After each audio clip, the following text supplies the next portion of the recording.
भारत चीन की सरहद पर सर्द हवाओं के बीच कुछ जवान देश की रक्षा के लिए अपनी जान की परवाह किए बिना तैनात रहे। 1962 का भारत चीन युद्ध भले ही इतिहास के पन्नों में दर्ज हो, लेकिन रजांगला की वो लड़ाई आज भी देशभक्ति, साहस और बलिदान की मिसाल बनकर भारतीयों के दिलों में जीवित है। उसी वीरता को नमन करते हुए एक बार फिर रजांगला के नायकों को सम्मानित किया गया। हरियाणा के रेवाड़ी जिले से जुड़े रजांगला के वीर सपूतों कैप्टन रामचंद्र यादव, सूबेदार निहाल सिंह यादव और हवलदार गजय सिंह यादव को उत्तर प्रदेश के पूर्व मुख्यमंत्री अखिलेश यादव ने सम्मानित कर न सिर्फ उनके बलिदान को याद किया, बल्कि देश को ये संदेश भी दिया कि ऐसे जवानों को कभी भुलाया नहीं जा सकता। आखिर क्या है रजांगला का इतिहास, आज वही आपको अपनी इस रिपोर्ट में बताएंगे विस्तार से। दरअसल रेवाड़ी जिले के गांव चिमनावास निवासी सेना मेडल विजेता निहाल सिंह यादव और मोहनपुर निवासी रेडियो ऑपरेटर रामचंद्र यादव और हवलदार गजय सिंह यादव को अखिलेश यादव ने कुछ रुपए की सम्मान राशि और मेडल देकर सम्मानित किया।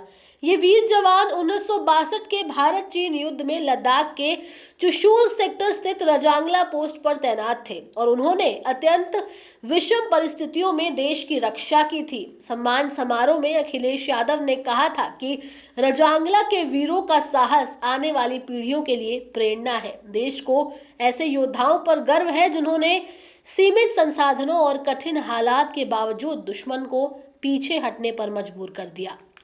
चलिए अब थोड़ा इतिहास पर भी नजर डालते हैं। 1962 के युद्ध से पहले देश में हिंदी चीनी भाई भाई के नारे गूंज रहे थे, लेकिन इसी दौर में चीन की नजर भारत की रणनीतिक रूप से महत्वपूर्ण चुशूल सेक्टर की रजांगला पोस्ट पर थी। ये पोस्ट ऊंचाई पर स्थित थी और सैन्य दृष्टि से बेहद अहम मानी जाती थी। भारतीय सेना के पास उस समय ना तो पर्याप्त हथियार थे और ना ही आधुनिक संसाधन, लेकिन जवानों का हौसला अडिग था। रजांगला पोस्ट पर 23वीं कुमाऊं रेजिमेंट की चार्ली कंपनी तैनात थी, जिसमें अधिकतर जवान अहिर समुदाय से थे।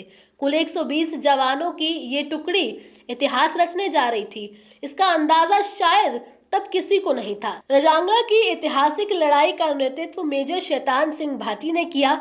वो न केवल एक कुशल सैन्य अधिकारी थे, बल्कि अपने जवानों के लिए प्रेरणा स्रोत भी थे।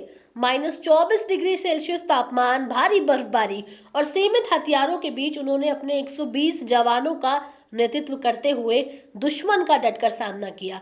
मेजर शैतान सिंह ने अंतिम सांस तक मोर्चा नहीं छोड़ा।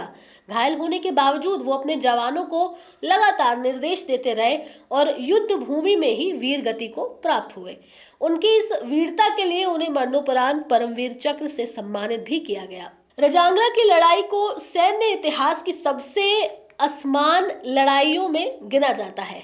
जहां भारतीय सेना के केवल 120 जवान थे, वहीं चीनी सैनिक की संख्या 3000 से अधिक थी। भारी गोलाबारी, खराब मौसम और संसाधनों की कमी के बावजूद भारतीय जवानों ने अद्भुत साहस का परिचय दिया। इन 120 जवानों ने न केवल चीनी सेना को रोका, बल्कि उन्हें पीछे हटने पर मजबूर कर दिया।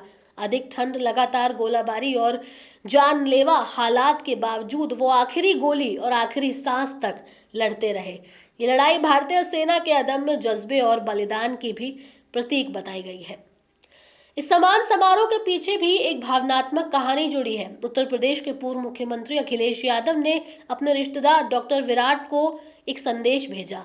अखिलेश यादव के संदेश के बाद डॉक्टर विराट ने रजांगला के वीरों से संपर्क किया और उन्हें अपने साथ उत्तर प्रदेश लेकर आए, जहां उनका भव्य सम्मान किया गया। डॉक्टर विराट ने बताया कि ये उनका सौभाग्य है कि वो ऐसे वीरों से मिले जिन्होंने देश के लिए अपना सब कुछ न्यौछावर कर दिया। उन्होंने कहा कि रजांगला के नायकों की कहानी हर भारतीय को जाननी चाहिए। रजांगला की लड़ाई केवल एक सैन्य संघर्ष नहीं है, बल्कि ये साहस, कर्तव्य और देशभक्ति का एक नजराना भी थी। आज जब उन वीरों को सम्मान मिलता है तो ये पूरे देश के लिए गर्व का क्षण होता है। निहाल सिंह यादव और रामचंद्र यादव जैसे योद्धा उस अमर गाथा के साक्षी हैं, जिसने भारत की सीमाओं को सुरक्षित रखने में अहम भूमिका निभाई। रजांगला के 120 जवानों का बलिदान ये सिखाता है कि जब देश की बात हो तो संसाधन और परिस्थितियां मायने नहीं रखती। मायने रखता है तो सिर्फ साहस और मातृभूमि के प्रति अटूट प्रेम। आपको क्या लगता है इस पे? अब आप भी अपनी राय हमें कमेंट सेक्शन में ज़रूर दें। इसके साथ ही हमारे चैनल न्यूज़ टाइम को सब्सक्राइब करें, लाइक करें, शेयर करना ना भूलें। नमस्कार।